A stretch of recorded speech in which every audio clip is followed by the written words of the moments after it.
psychopath, and sociopath.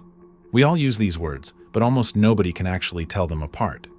Today we're fixing that with a system precise enough to sort real diagnoses. And 8 movie characters you already know by heart, mapped directly onto it. 4 traits separate them completely: the mask they wear, the method they use, where they came from, and how much empathy, if any, they have left. For each one, we'll show you the psychopath's version and the sociopath's version, side by side.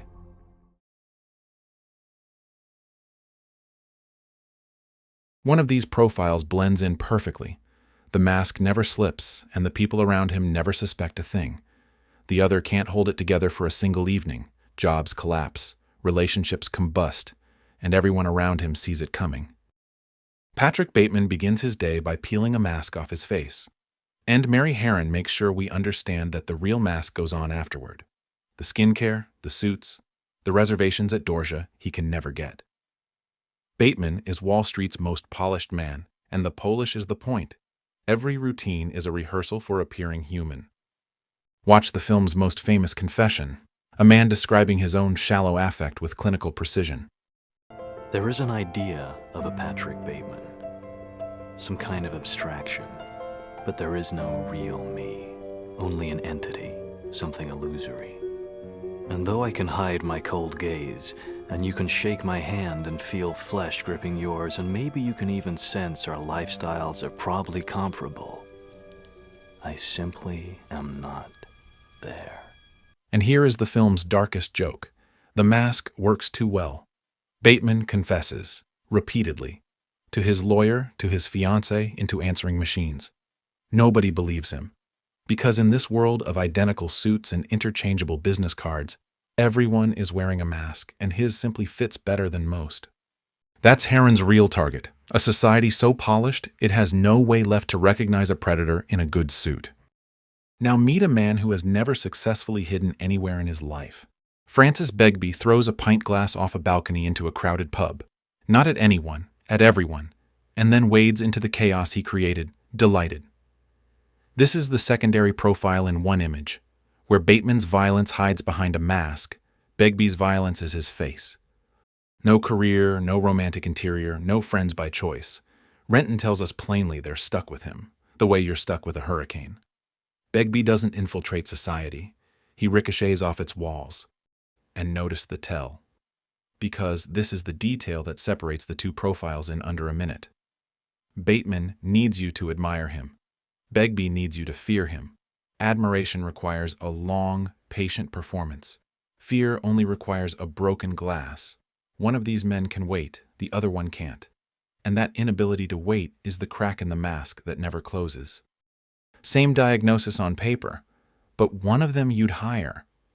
The other one you'd cross the street to avoid. That's the first difference, and it's the reason the primary psychopath is so much harder to see coming. The danger you can see was never the real problem. But how does that danger actually operate? That's the second difference, the method.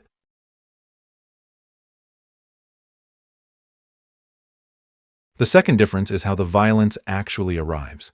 For the primary psychopath, violence is a project. It has a budget, a timeline, a rehearsal schedule. He calculates risk the way an engineer calculates load. And when it's over, there is nothing left to find. For the secondary psychopath, violence is weather. It arrives without forecast, triggered by an insult, a glance, a card game. And it leaves evidence everywhere, because a storm doesn't clean up after itself. Raymond Lamorne may be the most frightening man in this entire video, and he never needs to raise his voice. A chemistry teacher, a husband, a father of 2 with a country house and a mild smile. And for years, quietly, patiently, in the margins of that ordinary life, he rehearses an abduction. Watch what rehearsal means for him. He tests the chloroform on himself, stopwatch running, timing how long he stays under. He practices his opening lines on strangers. He measures, he times, he refines. When the approaches fail, he doesn't rage, he redesigns. A fake cast, a sling, the engineered appearance of weakness. The crime is not a hunger, it's a hypothesis. Sluzer's camera treats him with the same calm he treats himself. And that's the horror. The film refuses to give us a monster to recognize, because Lamorne's motive is the purest expression of the calculating mind cinema has ever produced. He simply wants to know if he's capable of it. As a boy, he jumped off a balcony to prove nothing was written in advance. Later, he saved a drowning girl and was called a hero. And so he reasons with flawless logic and no feeling at all. A man capable of the greatest good must test whether he is equally capable of the greatest evil. The abduction of Saskia isn't passion. It's the control group of an experiment. And the experiment works. For years. No trace, no suspect, no slip. Calculation, executed perfectly, is invisible. Now watch what violence looks like when nobody is holding the stopwatch.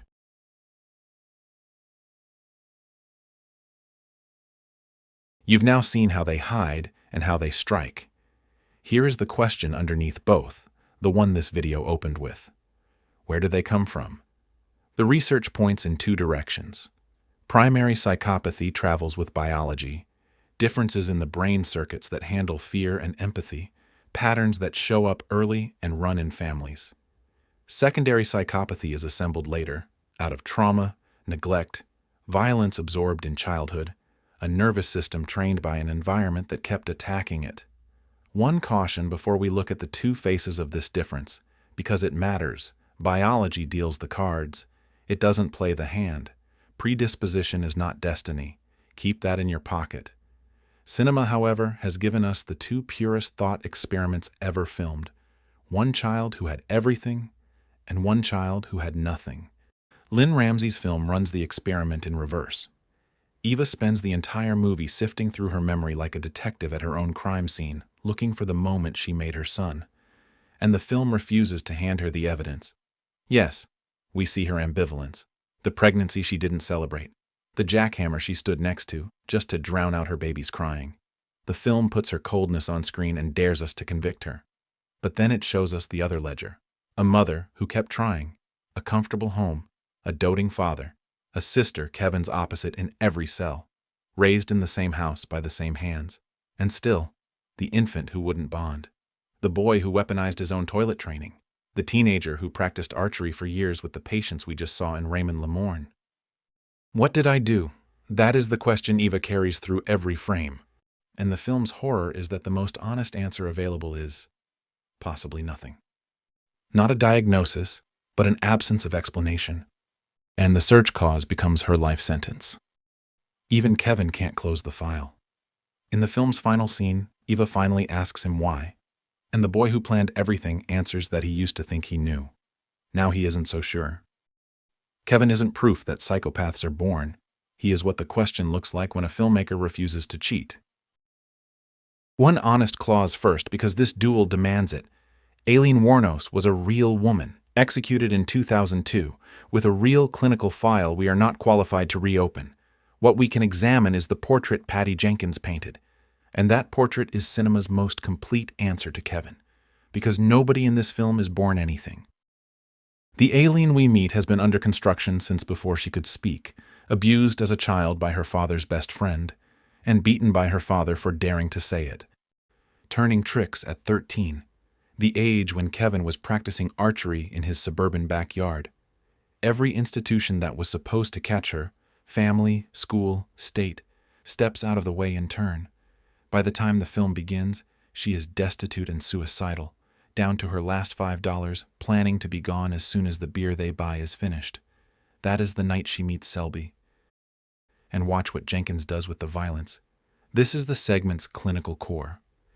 The first killing is self-defense in the rawest sense, a lifetime of accumulated damage discharging in a single night. What follows is the reactive profile we met in Tommy DeVito, but given a biography. Rage that was installed, round by other people's hands. The film never asks us to excuse her. It asks us something harder, to watch the assembly line. And here is the devastating detail that completes the duel. The film's Aileen can still love. Clumsily, desperately, catastrophically. But the capacity is there, reaching for Selby like a plant toward the only light in the room. Kevin, who was given everything, connects to no one. Aileen, who was given nothing, is destroyed by her own need to connect. Hold that asymmetry. It's the deepest difference between the two profiles. And it's exactly where the final segment begins.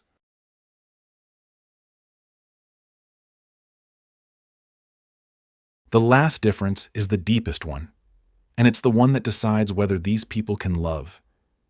Researchers split empathy in two. Cognitive empathy is reading another person, knowing what they feel, predicting what they'll do. Affective empathy is feeling it with them, the wince when someone else is cut. The primary psychopath often keeps the first kind. He reads you fluently. That's what makes the manipulation work. What's missing is the second kind.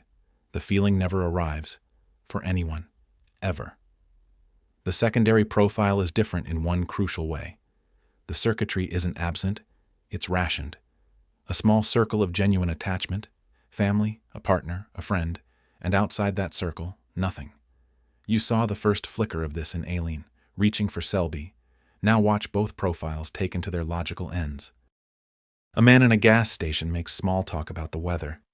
Minutes later, he is flipping a coin for his own life, and he doesn't know it. That's the scene. What's the most you ever lost on a coin toss? Sir? The most you ever lost on a coin toss? I don't know. I couldn't say. Call it. Call it. Yes. For what? Just call it. No gun is drawn, no threat is spoken, and it remains one of the most terrifying sequences of this century, because we are watching a man talk to something that can see him perfectly and feel him not at all. Anton Chigurh reads people with total fluency. He dismantles the station owner's evasions in real time. Cognitive empathy, intact, even exceptional. But watch what is missing. No anger, no appetite, no cruelty even, because cruelty requires caring that someone suffers, and suffering simply doesn't register in his ledger. People are not beings to him. They're events. The coin toss makes it explicit. He outsources the decision to kill to the universe itself, because on his side of the transaction, there is no one home to decide. There's a forensic psychiatrist, Samuel Lystedt, who spent 3 years combing 400 films for cinema's most clinically accurate psychopaths. Chigurh is the one he calls his favorite. Not the scariest, the most accurate. He said Chigurh reminded him of real contract killers he had interviewed in his own practice. Cold, smart, no guilt, no anxiety, no depression. He does his job, and he sleeps well. So the primary psychopath loves no one, which means our last character should be simple. Find the sociopath, count the people he loves. Except our last character refuses to be simple, and that's exactly why he's here. Run Michael Corleone through our first 3 differences, and watch what happens. The mask, flawless, a war hero, a college man, the son who wasn't supposed to be part of it. The method? The restaurant scene is pure Lamorne. The planted gun, the rehearsed exit, the timing of a man solving an equation. Origin? A loving father, a devoted family, no wound in sight. 3 tests, and the needle points the same way every time. In fact, when Lystedt's team cataloged cinema's criminal psychopaths, Michael Corleone made their list. And yet, the file will not close. Because at the center of this man there is something Chigurh could never counterfeit. Real love. For his father. The hospital scene, where he leans in and whispers, "I'm with you now." For his family, whose protection is the engine of every calculated crime. This is the narrow circle we defined, running on the coldest machinery cinema has ever built around it. Then, across 2 films, the saga shows us the terrible physics of that circle. It shrinks. Carlo is inside the family, until he isn't. Kay is his wife, until the door closes on her face, and finally Fredo. His own brother, his own blood, the circle's founding member, moved outside the line by a single sentence, and the line once crossed has only one policy. The sociopath's empathy isn't fake. It's conditional, and Michael's tragedy is that he is the condition, and the condition keeps tightening. No checklist survives contact with a real human being. Here is the proof. Michael wears a primary's mask, kills with a primary's calculation, and loves with a secondary's narrow, burning circle. He is the reminder that these four differences are axes, not boxes, and a great character, like a real person, is allowed to land between them. Chigger loves no one and loses nothing. Michael loves a few and loses them one, by his own hand. Tell me which of the two is the tragedy. So, drop your diagnosis below.